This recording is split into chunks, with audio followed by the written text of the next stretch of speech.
What's up, people? My name is Straight Shootin LJA, and welcome to the Straight Shootin Rants. Now, one thing I want to discuss is furloughing and football. What a lot of people who look at just a microcosm of football, in my view, are deliberately not seeing is that football clubs are businesses, and furloughing employees is actually a business entitlement, basically. I mean, look at how many other businesses a lot bigger than these clubs, or as big as, that have taken advantage of it. Now, for me, it was another wishy-washy government plan with just vague stipulations that the bigger businesses were always going to end up taking advantage of because the stips were so vague. I mean, you look at Richard Branson. Dude's worth 4.7 billion. He's mocking. But he's trying to get a government bailout, even though he doesn't even pay taxes in Britain. So he's trying to get our government to bail him out. And they probably will, to be honest. But for me, the government needed to say that the support loan package, that they want to call it support, but it's a loan. But I think it's one of them. I think it's one of them ones where that £350 billion and the furlough scheme should actually only be available to businesses of, say, 50 employees and below. For example, just for example, don't hold me to those numbers. With an annual turnover, the company with an annual turnover of, say, below £1 million before tax, for example, because those to me are the businesses that actually need that money. But once again, it's another loophole that unscrupulous businesses have taken advantage of and have tried to take advantage of. But coming back to like the support loan package in the first place. It's one of them ones where it's like, the reason why I say small businesses of, say, below 50 employees and the small annual turnover is purely on the basis that the £350 billion worth of loans, it's one of them as it's a loan. So it has to be paid back. So imagine this coronavirus thing. Let's say it was to last, and a friend of mine actually laid this out quite nicely for me, where it's like, imagine this was to last 3 months and you borrow 50 grand just to keep your company ticking over. Not even profit or whatever, not greed, just to keep your company ticking over during that 3 months. Then it gets announced, oh, this is going to last a year. So then you'll end up having to borrow even more. So whatever you borrowed to tick you over for 3 months, you're going to have to times by 4. So let's say you borrow 250 grand. Once this stuff is over, you're going to have to pay that back because it's a loan. And even without interest, imagine being a small company of, say, 10 or 20 people and you now have to pay back 250 grand. You're going to struggle. More likely than not. And because the economy's going to be screwed when we come out of this, let's not get twisted. It's going to be screwed, and also it's going to be very different. The landscape is going to be completely different. So it's one of them ones where it's going to be one of them, as I said, even without interest, that's still quite a price to pay. So it's like universal credit and the advances, where people are basically being sold a dream, where it's like, oh yeah, don't worry, just take out an advance, it'll be cool, you can get an advance on your next thing. And then it's like, oh yeah, don't worry, no, we could defer payments for a while. But then what they do is it's one of them where it's like, oh, hold on, how come I'm only getting this on my benefit? How come, what? You're stinging me for 150 quid a month? What? I can't even afford that. How am I going to eat? And it's like, well, we did say it was a loan. And it's like, no. You, like, as I said, it's literally being sold, the advance. And especially with the 5-week delay, it's one of them was the advance is being sold as a dream, where it's like, yeah, don't worry about it. You can pay it back in small amounts. And then you get stung for a large amount. And it's like, no, you've basically sold people back. Well, I was going to say back into poverty, where it's like it's just even deeper in. And a lot of these smaller businesses are going to get, I think, kind of get stung in the same sort of way. But you know what? Yeah, it is one of them ones where I've actually mentioned to some people about the point about coming back to football, using furloughing as point scoring. Now, a lot of teams have not covered themselves in glory in regards to furloughing. But remember, it is one of them ones where it is a business entitlement. Ethically, I don't agree with it, and I will say why later on. But it is one of them ones. A lot of fans are just using it as point scoring without actually understanding what it is.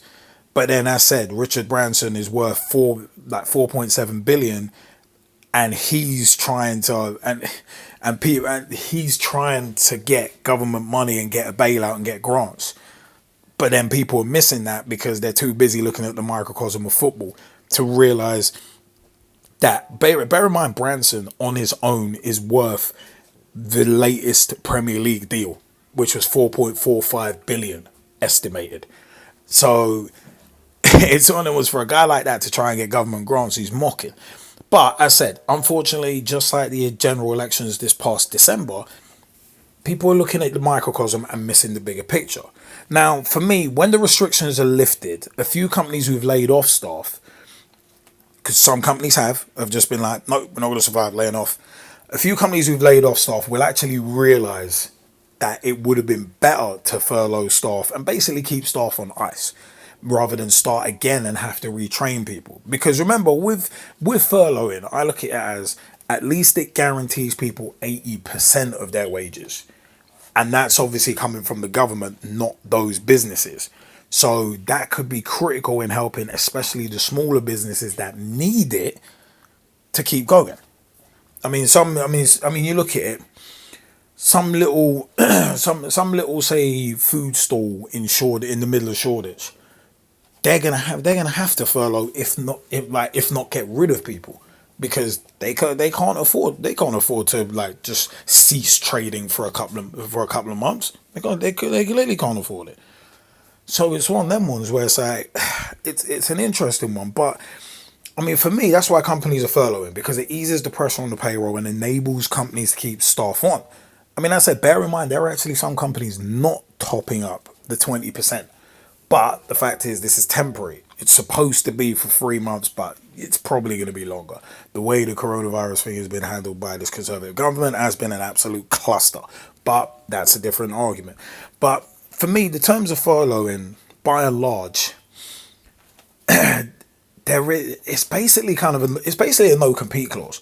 Because I know people who've been furloughed, and I've read as well, where the terms of their furloughing say that they can't work for anybody else during this time. So even volunteering with some companies is actually prohibited, which to me is a little sinister, because at the end of the day, volunteering, you ain't getting paid for it.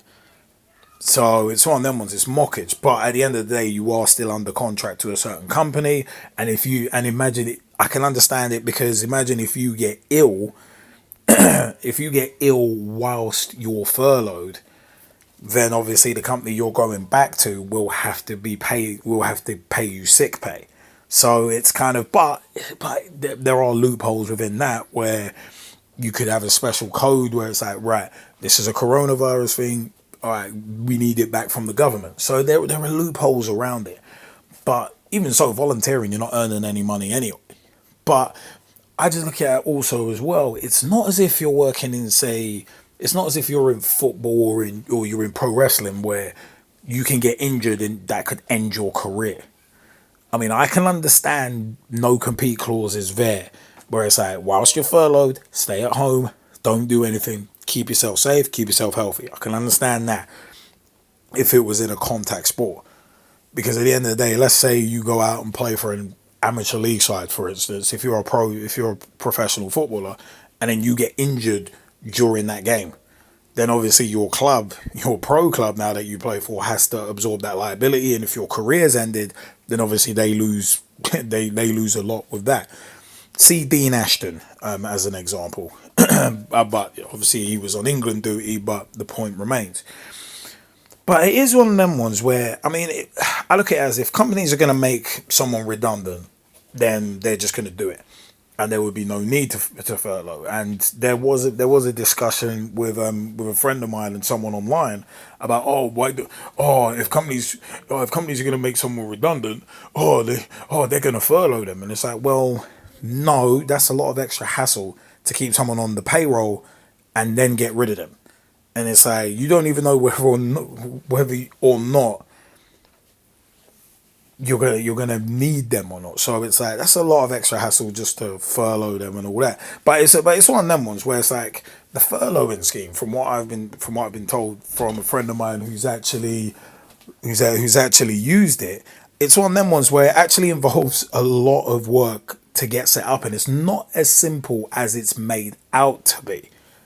So it's one of them ones. So a lot of people were making it, oh yeah, just furlough. It's like, yeah, it's not as simple as that. You got to do your accounting right.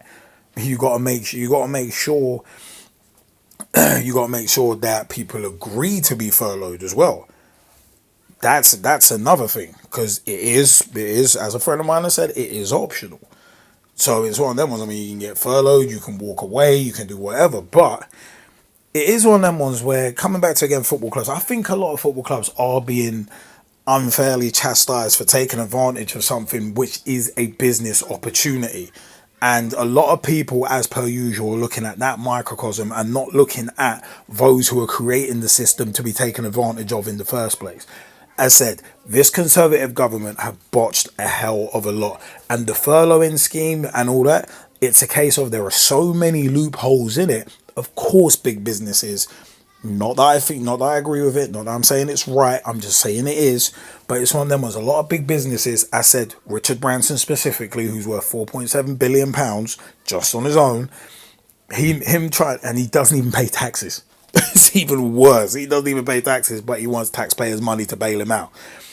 So it's one of them ones where it's like, as much as ethically I don't agree with football clubs furloughing, it's yet another thing that the government have created with their wishy-washy and not properly clarified stipulations and schemes. So it's one of them ones. But I mean, with football clubs, there are massive differences between a team like, say, Burnley and the team like, say, Manchester United. Manchester United are on the New York Stock Exchange, and they were like, oh yeah, we're not furloughing. Well, you shouldn't be furloughing anyway, because at the end of the day, you shouldn't be seeking a government bailout when you've got stockholders, you've got shareholders. Yeah, your owners might be strip mining the company, but you're on the New York Stock Exchange. You can't do that unless you're making serious money. That's why there's not a great deal of football clubs on the New York Stock Exchange. So it's one of them where it's like, I said, ethically, I don't agree with clubs furloughing, but some actually need to do it. Like, say, Burnley, for instance, who have said they're going to lose out on tens of millions of pounds, and their turnover, their profit margins are not that great anyway, but they're running on an even keel. So it's an interesting one. But as I said, ethically, I don't agree with football clubs furloughing, but the fact of the matter is, it's a business entitlement, and I think football clubs are being unfairly sniped at when there are a lot bigger entities getting away with furloughing and are not getting chastised for it. But anyway, that's my view. Comment section is below. You know what? Let me know what you think about it. Remember, I am at SSLJA on Twitter, Facebook, Straight Shootin LJA as well. You know what? I have been Straight Shootin LJA, and I will see you next time. Thanks for your time, peeps.